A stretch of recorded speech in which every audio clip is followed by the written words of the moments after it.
Trump और Zelensky की मुलाकात से पहले रूस का हमला, बांग्लादेश को लेकर हुआ चौंकाने वाला खुलासा। भारत न्यूजीलैंड व्यापार समझौते से गदगद हुए पीएम। इजराइल पर फिर हुआ आतंकी हमला, चीन ने कर दी अमेरिका पर बड़ी कार्रवाई। नमस्कार, मेरा नाम है शालिनी और आप देख रहे हैं द न्यूज 15। स्वागत है आपका हमारे खास प्रोग्राम दुनिया के हालचाल में। चलिए नजर डालते हैं बड़ी खबरों पर विस्तार से। अमेरिका के राष्ट्रपति डोनाल्ड ट्रंप और यूक्रेन के राष्ट्रपति जेलेंस्की की रविवार को फ्लोरिडा में मुलाकात होने वाली है। इस मुलाकात से ठीक पहले रूस ने यूक्रेन की राजधानी कीव पर बड़ा हमला किया। शनिवार सुबह रूस ने सैकड़ों ड्रोन और दर्जनों मिसाइलों से हमला शुरू किया, जो कई घंटों तक चला। इस हमले से कीव में कई जगह आग लग गई, घरों को नुकसान पहुंचा और बिजली गुल हो गई। शहर के 1/3 हिस्से में बिजली बंद हो गई। ठंड के मौसम में हजारों लोग बिना बिजली के रह गए। हमले में कई लोग घायल हो गए, जिनमें बच्चे भी शामिल हैं। जेलेंस्की ने कहा कि ट्रंप के साथ बनी शांति योजना का ड्राफ्ट लगभग 90% तैयार है। इसमें सुरक्षा की गारंटी और इलाकों की बात मुख्य है। अगर रूस 60 दिनों का युद्ध रोकने पर राजी होता है तो वे इस योजना पर लोगों से राय मांगने को तैयार है। ऐसा लगता है कि रूस का ये हमला यूक्रेन पर दबाव बनाने की कोशिश है, ताकि बातचीत में वह अपनी शर्तें मनवा सके। यूक्रेन के हवाई रक्षा ने कई ड्रोन और मिसाइलों को रोक लिया, लेकिन नुकसान काफी ज्यादा हुआ। तो वहीं दूसरी तरफ बांग्लादेश में हिंदू समुदाय पर धर्म की बुराई के झूठे इल्जाम लगाकर हमले बढ़ते जा रहे हैं। हाल ही में दीपू चंद्र दास की क्रूर हत्या ने इस समस्या को फिर से चर्चा में ला दिया है। Human rights Congress for Bangladesh minorities की नई रिपोर्ट में इन हमलों पर गहरी चिंता जताई गई है। रिपोर्ट कहती है कि ऐसे झूठे इल्जाम अब अल्पसंख्यकों को परेशान करने, उनकी जमीन जायदाद छीनने और मारने का तरीका बन गए हैं। 18 दिसंबर को मैमनसिंह जिले में भालुका इलाके में 27 साल के हिंदू दीपू चंद्र दास की बेरहमी से हत्या कर दी गई। वह एक कपड़े की फैक्ट्री में काम करते थे। उनके साथी कामगारों ने धर्म की बुराई का इल्जाम लगाया और उन्हें फैक्ट्री से बाहर घसीटा। गुस्साई भीड़ ने उन्हें पीट पीट कर मार डाला, फिर शव को पेड़ से लटकाया और आग लगा दी। जांच में धर्म की बुराई का कोई सबूत नहीं मिला।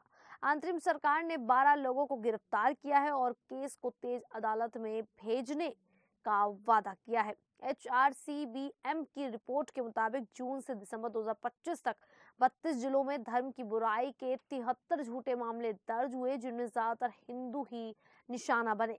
इनमें मारपीट, भीड़ द्वारा हत्या और संपत्ति छीनने की घटनाएं हैं। अक्सर पुरानी दुश्मनी या जमीन के झगड़े छिपाने के लिए ऐसा इल्जाम लगाया जाता है। रिपोर्ट में हर घटना का नाम, जगह और तारीख के साथ विवरण है। इसमें दीपू दास की हत्या भी शामिल है।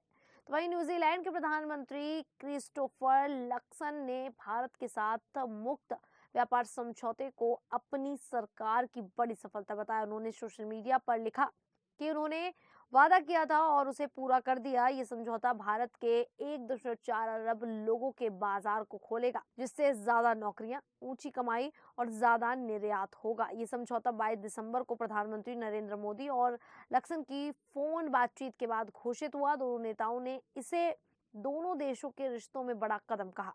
बातचीत मार्च 2025 में शुरू हुई और सिर्फ 9 महीने में पूरी हो गई, जो भारत के सबसे तेज समझौतों में से एक है। ये भारत के 247 तक विकसित होने के सपने से जुड़ा है। समझौते में न्यूजीलैंड भारत से आने वाली ज्यादातर चीजों पर टैक्स कम या खत्म करेगा। भारत की सभी चीजें न्यूजीलैंड में बिना टैक्स के जा सकेंगी, जैसे कपड़े, चमड़े की चीजें, समुद्री सामान, गहने और इंजीनियरिंग सामान। इससे इन क्षेत्रों को फायदा होगा। न्यूजीलैंड अगले 15 सालों में भारत में $20 अरब निवेश करेगा। सेवाओं में भारत को कंप्यूटर, शिक्षा, बैंकिंग और पर्यटन में अच्छी सुविधाएं मिलेंगी। भारतीय काम करने वालों के लिए नया वीजा नियम है, जिसमें एक बार में 5000 लोगों को 3 साल तक रहने की अनुमति मिलेगी।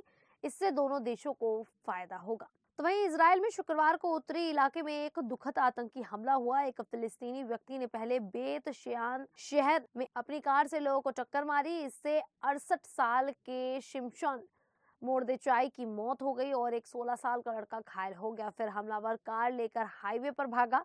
रास्ते में इन हरोद के पास उसने 19 साल की युवती अबीब माओर पर चाकू से हमला किया, जिससे उसकी मौत हो गई। अफुला शहर के पास एक और व्यक्ति को चोट लगी। एक बहादुर नागरिक ने अफुला में हमलावर को गोली मारकर रोक दिया। हमलावर घायल हो गया और उसे अस्पताल ले जाया गया। वह वेस्ट बैंक के कवातिया गांव का रहने वाला था और अवैध तरीके से इजराइल में घुसा था। इजरायली प्रधानमंत्री बेंजामिन नेतन्याहू ने दोनों मृतकों के नाम बताए और परिवार को सांत्वना दी। राष्ट्रपति इसाक हर्जोग ने इस भयानक घटना पर दुख जताया। उन्होंने कहा कि इजराइल लोगों की सुरक्षा के लिए पूरी कोशिश करेगा। सेना ने हमलावर के गांव में छापा मारा और उसके घर को नष्ट करने की तैयारी की। इस हमले में कुल 2 लोगों की जान गई और कुछ घायल हुए। तो वहीं चीन ने अमेरिका के खिलाफ एक बड़ा कदम उठाया है। अमेरिका ने ताइवान को अब तक का सबसे बड़ा हथियार का सौदा मंजूर किया है, जो करीब 11 अरब डॉलर का है। इसके जवाब में चीन ने शुक्रवार को 20 अमेरिकी रक्षा कंपनियों और 10 बड़े अधिकारियों पर पाबंदी लगा दी। ये पाबंदियां इन कंपनियों की चीन में संपत्ति फ्रीज करने और उनके साथ कारोबार रोकने की है। इन अधिकारियों को चीन आने की मनाही भी है।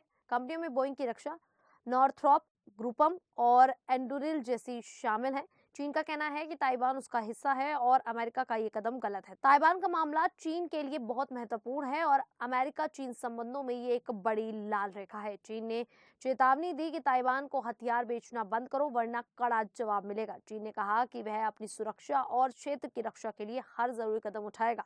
इससे दोनों देशों के बीच तनाव और बढ़ सकता है। अमेरिका का कहना है कि ये हथियार ताइवान की रक्षा के लिए है और चीन को दबाव डालना बंद करना चाहिए। खैर, अब इस पूरे मामले को लेकर आप लोगों की क्या राय है, आप हमें कमेंट करके जरूर बताइएगा।